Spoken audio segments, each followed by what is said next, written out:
Hi, welcome to the Joyful House and welcome to Craft Table Talks. My name is Cynthia with Cynthia's Joyful Creations, and I'm glad you're here. Week after week, we are going to learn and explore new things in the craft of crocheting and knitting. I encourage you to ask questions or suggest topics that you would like to discuss or research further. Our time here around the craft table, it is for everyone, beginners and seasoned crafters. I am dedicating this time around the craft table to my sister Missy, who let me know that she was interested in learning how to crochet and knit. So I thank her for inspiring me to share what I can and bring some yarny inspiration and joy to you and all those who want to learn and refresh. So if you're ready, come join me for today's craft table talks. Hello, welcome to the Joyful House and welcome to this episode of Craft Table Talks. This is episode number 12, and before we get started, I'd like to invite you to join me as we look at the outline of all the topics that we'll be discussing around the craft table today. So if you will, I have here for you on the screen the outline, and our table topic is how do I weave in my yarn tails. Then we will head over to the craft table and do some table magic as I give you two demonstrations on how to weave in your yarn tails. And then we will follow up and finish with table chatter. And I hope you'll get involved with that. I'd look forward to your comments. If you're ready, let's go ahead and jump into our table topic for today.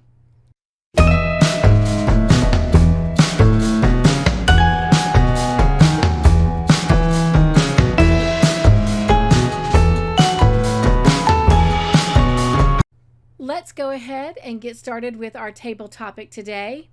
And our table topic, as you have already seen, is how do I weave in my yarn tails? Weaving in crochet yarn tails involves using a tapestry needle to sew the tail through the wrong side of the work, and you want to change your directions a couple times. This ensures that the yarn tail is locked in and secure, and it will prevent it from unraveling. I prefer to weave my yarn tails in on the back side or the wrong side of my project or my work. So that way it is not seen from the front side. But hopefully I do a great enough job that when I weave it in, you can't really tell that it's there, whether it is the front side or the back side of the project. But the most secure method for weaving in tails does involve using the tapestry needle to thread that tail back and forth a couple times. Now, you can certainly crochet over your yarn tail to hide it and secure it by laying it across the top of the previous row and working over those stitches, and I'm going to show you how to do both of the different ways that I've just talked about.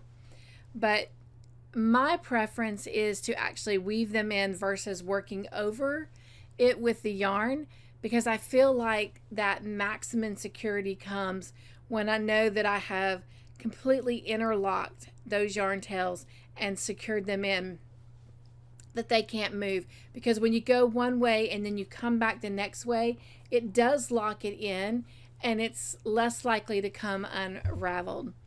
But some of the more traditional methods are just, securing them as you crochet and crocheting over them.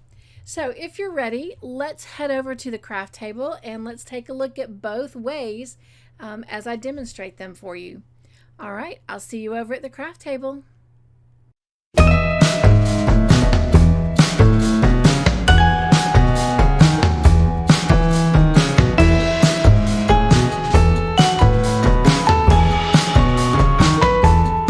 Welcome to the craft table. As you can see, I have before us a swatch that I've already worked up. We're going to put that to the side for now, and we'll bring it back in when we do demonstration number 2.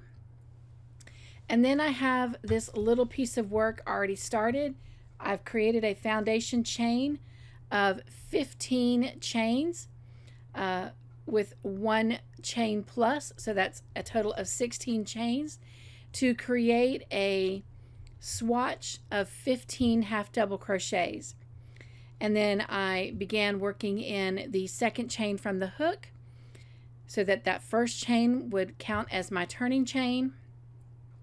And then I have worked the first foundation row by working 15 half double crochets in each of those stitches. So we've got a project that has been started of 15 half double crochets. We're ready to begin row 2, and this is where we're going to weave our tail in. We're going to do it as we work the project. So let me show you. So I've already chained 1 for my turning chain, and now I just need to turn my project to begin row 2. And I'm going to bring this yarn tail that I'm going to weave in up the back of my project like this. So it comes up the back, as you can see right here. And then I am going to lay it across the top of my work here. So you can see that. I'm going to lay it across the top.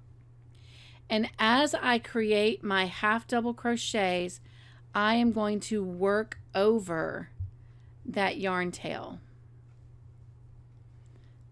So you can see it right there.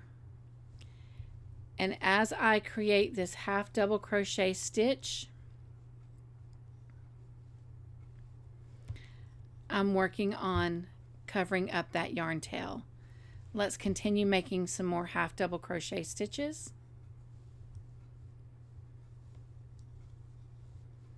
And as you can see, as I'm making those stitches, I've got that yarn tail tucked in there, and I am just working over it.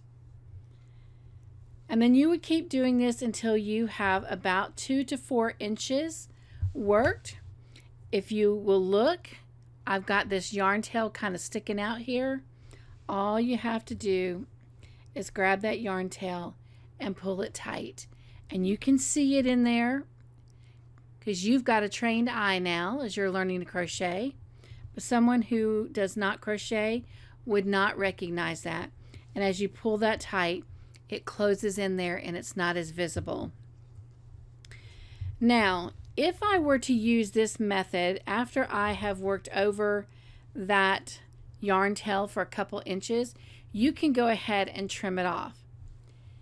But I like for my work to be very secure, especially if it's something that's going to be washed over and over or worn a lot or played with a lot. I really want to make sure that my yarn tails are not going to come out. So another thing that you can do is you can now take that yarn tail and tuck it out the way. Complete the rest of this row of stitches. So that's what I'm going to do, and I'm going to let this yarn tail hang out in the back here. And I'm just going to finish making my half double crochets all the way down row 2.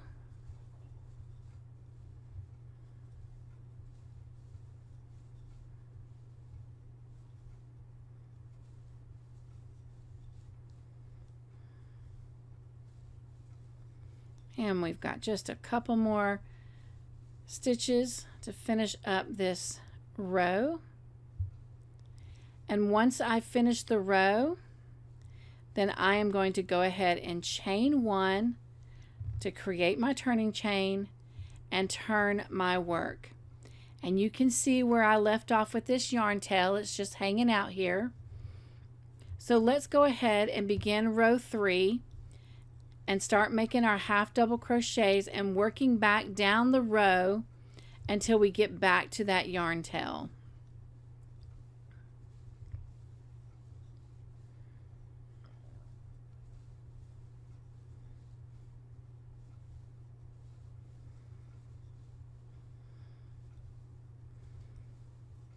And we are almost there.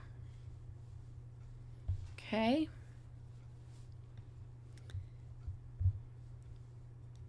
Now we are back to where we left off. Okay. So you really want to make sure that you tuck this tail in really nicely. So I'm going to pull it to the front like that. So when I work this next stitch, I know that I have that yarn tail locked in there and secure. Once I've done that, I'm going to continue working the remaining stitches across the row, working over the top of that yarn tail where I have it laying across the top of my work. And now what I'm doing is I am working this in the opposite direction. Now not everybody will do this. They'll just work over it a couple inches on the previous row and then snip it off and be done. But I definitely like to make sure that mine are, like I said, interlocked into the project so that over time they are not going to come out. And so there we have worked that yarn tail in. Now we have a little bit left over, and you can just take a pair of scissors and just snip that remaining part of the tail, and you are finished. That tail is weaved in, and then you can of course go ahead and continue working your project as you would, and your yarn tail will be worked in and completely secure. And when you look, you cannot see that yarn tail even when I flip it over. So it has been worked in nicely. So that is demonstration number 1. Now let me take you and show you demonstration number 2. And to do that, you're going to need a tapestry needle, and you can use one with a blunt bent end, and that's an aluminum. You can use a plastic one. This happens to also have a bent end. And you can use a tapestry needle that does not have that curved blunt end. I find the blunt ends that are curved a little bit easier to work with. So it doesn't matter which one. I'm going to use this. Probably the hot pink will show up a little bit better. Yes. So this is a plastic one. So let me show you how to weave these ends in. First thing I like to do is I like to wrap the yarn around the needle and just kind of pinch it and rub it back and forth like that so it gets it nice and tight, and then I like to just slide it right through that needle opening of the eye, and I've got it attached to the darning needle. All right, then I always like to work on the back side of my work versus the front side, and this happens to be the front side of my work. One, I can tell, but also my beginning yarn tail is on the left hand side, so I know this is the front of my work. So I want to weave my tail in on the back. All right, so the first thing I'm going to do is I like to come underneath that first stitch right here, this first stitch, and just pull my tail through. I get it nice and snug there, so you can't even tell that it was there or that it is there still. And now I'm just going to weave it into the stitches and hide it. These stitches right here that run along this part of the row, those are really good for working under so that it doesn't show through to the front side. But I want to get there. I don't want to just start here because then I'll have a little bit of a tail there. So I like to come underneath that stitch there so it brings me down to the row that I want to work on. And then I'm just going to slide my needle, and with that bent tip, it allows me to really get up under those top stitches, just like this, so that you cannot see it from the other side. Now you can see the pink needle shining through the little spaces, but I'm not working over the top of it like that. Excuse me, like this.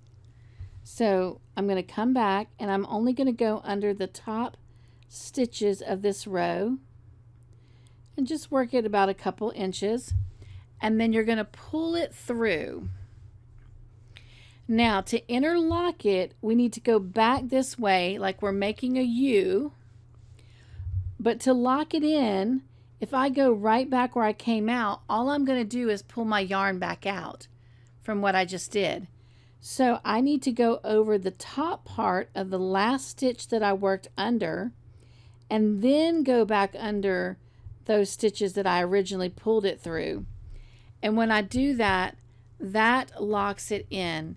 And I'm going to pull it really tight. You're going to see it kind of put a hole in here, but I want you to show how tightly it is wove in so that it won't come out. But you can see it's interlocked. It's not going anywhere.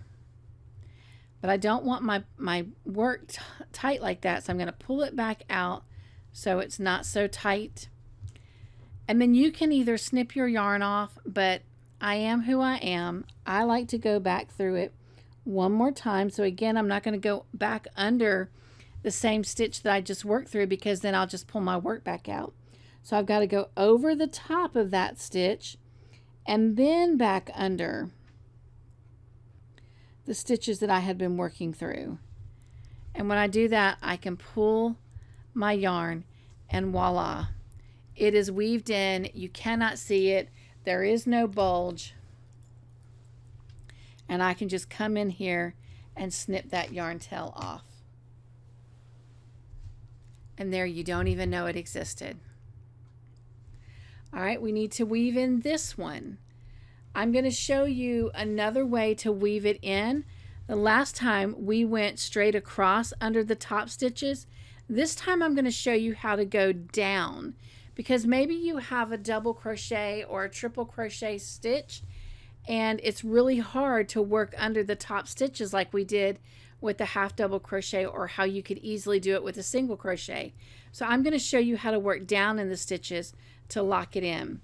So again, I'm going to wrap the yarn around the needle and just kind of pinch it over that needle, and then work it right into the eye there. And now I'm ready to begin. Same thing, I want to work on the back side, not the front side of my work. So I'm going to bring this yarn tail to the back of my work. So I'm going to go under the top stitches and pull that through so that you can't even see that yarn tail. All right, so now I want to work down through the stitches instead of across through the stitches. So to do that, I'm just going to come right here at that first one, and I'm going to do just what I did going across, but I'm going to work down through the tops of those stitches like that. And then just pull my yarn tail through. And now I want to work back the opposite direction, but just like when I was going across horizontally, I want to do the same thing, weaving it in vertically. I don't want to go back under the last one I just did, because it'll pull my work out. So I want to go over the top of that one and then work back vertically up that stitch, and then pull it back through. And once again, just like with the horizontal way I showed you, you can go ahead and snip your tail, or you can be like me and secure it one final time.